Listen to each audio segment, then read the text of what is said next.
মানিকপুৰ বহাগী বিদায় উদযাপন সমিতিৰ উদ্যোগত মানিকপুৰ ৰাজহুৱা খেলপথাৰত বিহু পতাকা উত্তোলনেৰে বিহুৰ কাৰ্যসূচী শুভাৰম্ভ। অতিকৈ চেনেহৰ বহাগৰ বিহুটি তাতকৈ চেনেহৰ মুগাৰে মহুৰা মাকো নেপাতি কেনেকৈ থাকো এই বাক্যশাৰী সৰগত ৰাখি সমগ্ৰ অসমৰ লগতে বঙাইগাঁও জিলাৰ মানিকপুৰ ৰাজহুৱা খেলপথাৰত সপ্তদশ বাৰ্ষিক মানিকপুৰ বহাগী বিদায় উদযাপন সমিতিয়ে ৰাতিপুৱা বিহু পতাকা উত্তোলনেৰে বিহুৰ কাৰ্যসূচী শুভাৰম্ভ কৰে। আজি 1 বহাগ পতাকা উত্তোলন, বন্তি প্ৰজ্বলন, শহীদ বেদীত মাল্যৰ্পণ, গছপুলি ৰোপণ আৰু মানিকপুৰ অঞ্চলৰ বহুতো বয়োজ্যেষ্ঠ ব্যক্তিক মানপত্ৰৰ লগতে ফুলাম গামোচাৰে সম্বৰ্ধনা জনায়। থলুৱা লাৰু পিঠা দৈ চিৰাৰে প্ৰতিভোজৰ আয়োজন কৰি সন্ধিয়া স্থানীয় বিহু দলৰ দ্বাৰা মুকলি বিহু প্ৰদৰ্শন কৰে। উল্লেখযোগ্য যে 28 বহাগ কুপন খেল, 30 বহাগ ৰাতিপুৱা 5 বজাত মাৰাথন দৌৰ প্ৰতিযোগিতা, ৰাতিপুৱা 10 বজাত ছাত্ৰ ছাত্ৰীৰ মাজত চিত্ৰাংকন আৰু কুইজ প্ৰতিযোগিতা, সন্ধিয়া 6 বজাত বন্তি প্ৰজ্বলন, সন্ধিয়া 6:30 বজাত কৃতি ছাত্ৰ ছাত্ৰীক সম্বৰ্ধনা মাৰাথন দৌৰ আৰু সাহিত্য প্ৰতিযোগিতাৰ বঁটা বিতৰণ অনুষ্ঠিত হ'ব।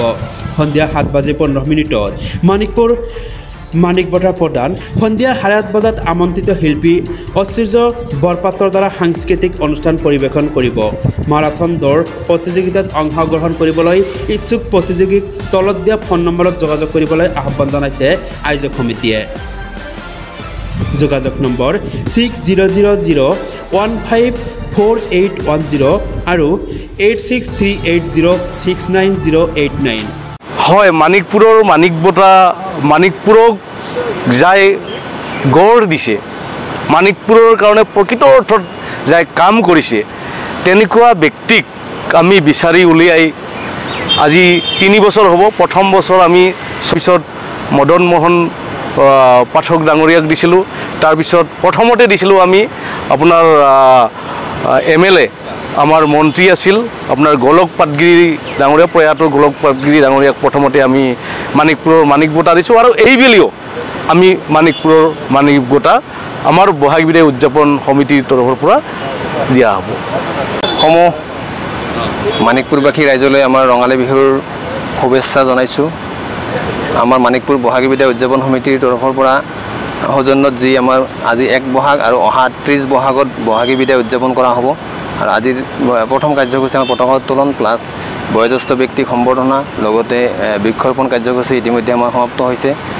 আমি এই যি 17টা বসন্ত আমি আজি পাৰ কৰিম মানিকপুৰ বহাগী বিদায় উদযাপন সমিতিয়ে।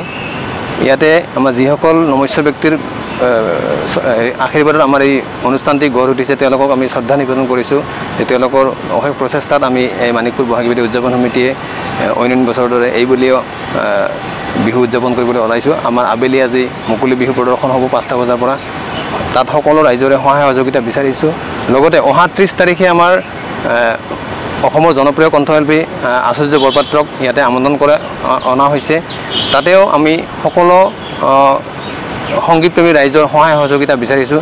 লগতে আমি যি এই বহাগ বা ৰঙালী বিহুৰ মাধ্যমেৰে সকলো অসমৰ জাতি ধৰ্ম নিৰ্বিশেষে সকলোৱে যাতে আমি এক হৈ থাকিব পাৰোঁ তাৰে কামনা কৰিছোঁ। আৰু সদৈতে সংবাদ মাধ্যমৰ কৰ্মীসকললৈ আমাৰ ইয়াতে এই অহাৰ বাবেও আমি অশেষ ধন্যবাদ জ্ঞাপন কৰিছোঁ।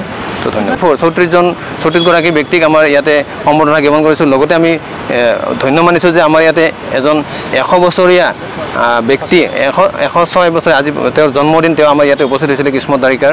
চ' তেওঁকো আমি সম্বৰ্ধনা জনাব পাই আমি নথৈ আনন্দিত হৈছোঁ যে আমি তেনেকুৱা এজন ব্যক্তিৰ সান্নিধ্য লাভ কৰিছোঁ। আৰু তেওঁলোকৰ প্ৰচেষ্টাতে এই বিহুৰ আমাৰ কাৰ্যসূচীবিলাক আগবাঢ়ি গৈ আছে। মানিকপুৰৰ পৰা Keramat Ali report, any live.